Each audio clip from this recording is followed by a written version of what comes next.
नमस्कार सभी को। एग्जीक्यूट कोड विद DRJ में आपका स्वागत है।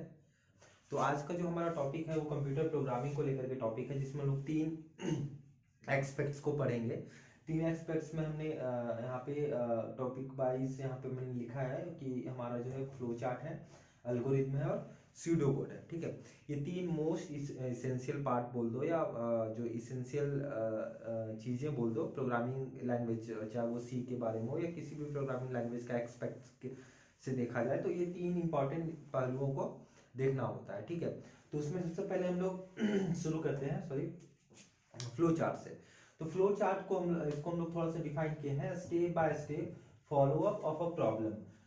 ठीक है, डायग्रामेटिकली कहने का मतलब है कि यहाँ पे हमने लिखा है step by step follow up. हमारे जो प्रीवियस वीडियोस जो भी थे, उस प्रीवियस वीडियोस में हमने डिस्कस किया था, तो वहाँ पे मैंने कई बार ये वाला जो ये वर्ड्स हैं इनको यूज किया था। स्टेप बाय स्टेप कहने का मतलब है जब भी कोड्स होते हैं या कुछ भी अगर आप कंप्यूटर के लिए इंस्ट्रक्शंस लिखते हो तो वो हमेशा स्टेप बाय स्टेप होता है। स्टेप बाय स्टेप करने का मतलब होता है कि जो सर्व किया जाएगा वही एग्जीक्यूट होगा, उसके अलावा कोई थर्ड मतलब उसको छोड़ करके कोई नेक्स्ट स्टेप जो है उसको एग्जीक्यूट नहीं किया मतलब कर सकता है कंप्यूटर। ठीक है, यानी अगर कहा जाए तो ये कुछ लाइन है तो ऐसा नहीं होगा कि पहला लाइन एग्जीक्यूट कर लिया, फिर ये लाइन किया, फिर ये लाइन किया, फिर लास्ट वाला लाइन किया।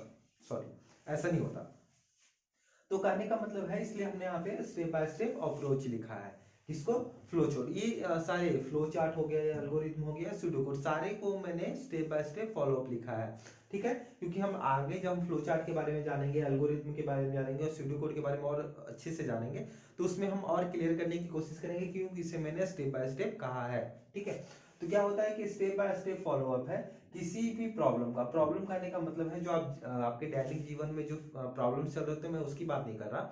कि अगर आपको कोई भी टास्क मिलता है कंप्यूटर से रिलेटेड या आपको कुछ कोड करना होता है, तो वो भी वैलिड होता है प्रॉब्लम के, इसलिए हमने यहाँ पे प्रॉब्लम्स जो है वो लिखा है। ठीक है, तो डायग्रामेटिकली करने का मतलब होता है कि डायग्राम के तरीके से, यानी फ्लो चार्ट जब भी होगा तो वो एक डायग्रामेटिक रिप्रेजेंटेशन होता है। यानी जो भी हम सॉल्यूशन जो है रिप्रेजेंट करेंगे वो उसमें हम हमेशा डायग्राम का यूज करेंगे। डायग्राम का यूज करते ही हम फ्लो चार्ट को फ्लो चार्ट के जरिए, यानी फ्लो चार्ट करने का मतलब डायग्राम के जरिए हम किसी भी प्रॉब्लम को सॉल्व करेंगे। ये हमारा हो गया फ्लो चार्ट। अब दूसरा जो हमारा पॉइंट है वो हमारा है अल्गोरिथम। अल्गोरिथम कहने का मतलब होता है कि ये हमारा ये भी स्टेप बाय स्टेप अप्रोच होता है, लेकिन ये होता है लैंग्वेज क्या बोलते हैं, कॉमन यूजर अंडरस्टैंडिंग लैंग्वेज। कहने का मतलब step by step follow up, मैंने यहाँ लिखा follow up of a problem, same line जो ऊपर में लिखा था वही।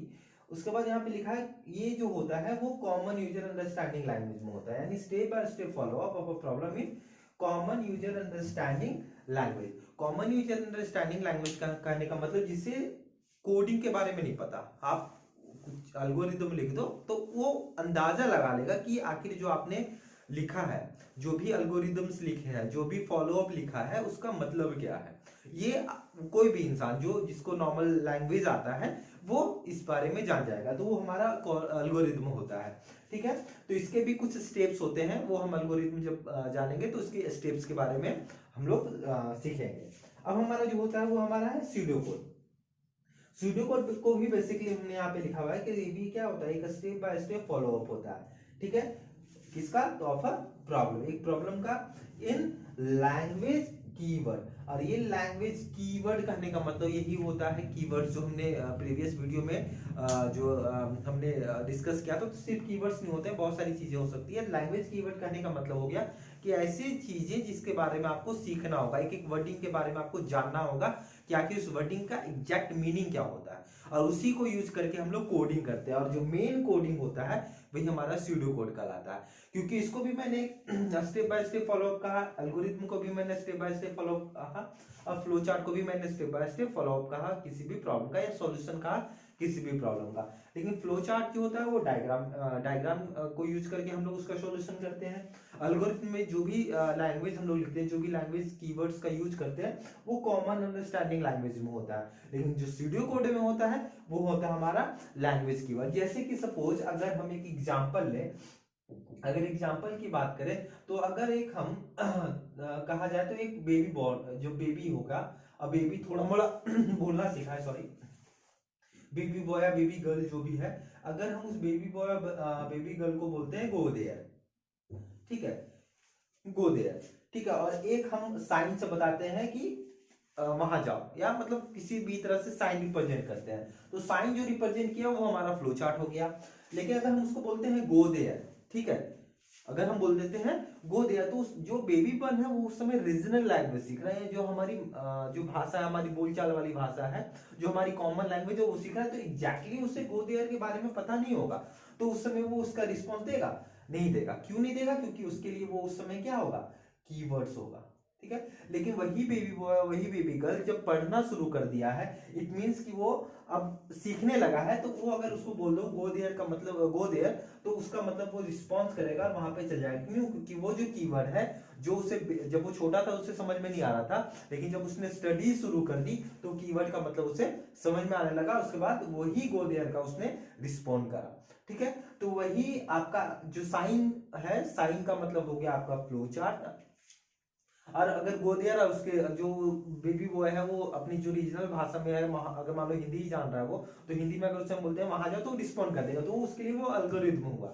लेकिन वही गोदियर उस वक्त उसके लिए क्या था, स्यूडो कोड था। तो स्यूडो कोड के बारे में वो कब जाना, जब उसके बारे में वो पढ़ना शुरू किया। तो एटलीस्ट कहने का मतलब होता है कि फ्लो चार्ट और अल्गोरिथम और स्यूडो कोड तीन डिफरेंट एस्पेक्ट्स हैं किसी भी प्रोग्रामिंग लैंग्वेज को सॉल्व करने के, बस हमारा तरीका जो होगा वो डिफरेंट होगा। ऐसा नहीं मैं बोल सकता कि फ्लो चार्ट जो है वो उसको आपको नहीं पढ़ना, फ्लो चार्ट्स ही जानना बहुत जरूरी होता है, क्योंकि जब आप बहुत बड़े बड़े कॉम्प्लेक्स जो भी डिजाइन आपको करने होते हैं कोड के, तो आप फ्लो चार्ट में ही करोगे।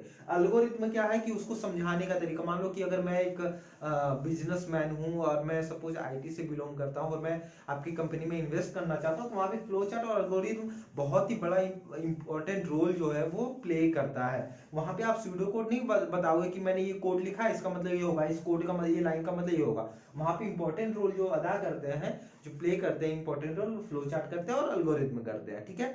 तो ये आने वाले जितने भी वीडियोज होंगे उसमें मैं अपने बिहाफ से मैं भी जो फेस करता हूँ, हम लोग जो प्रिपेयर करते हैं अपने कॉर्पोरेट इंडस्ट्री में, या मैं अगर बोल दूं कि डेवलपिंग एरिया में, तो वो सब हम कुछ ना कुछ नॉलेज आपके पास आपके साथ हम शेयर करने की कोशिश करेंगे।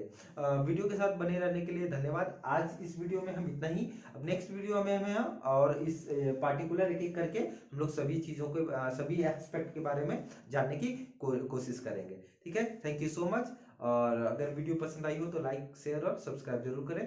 Thank you.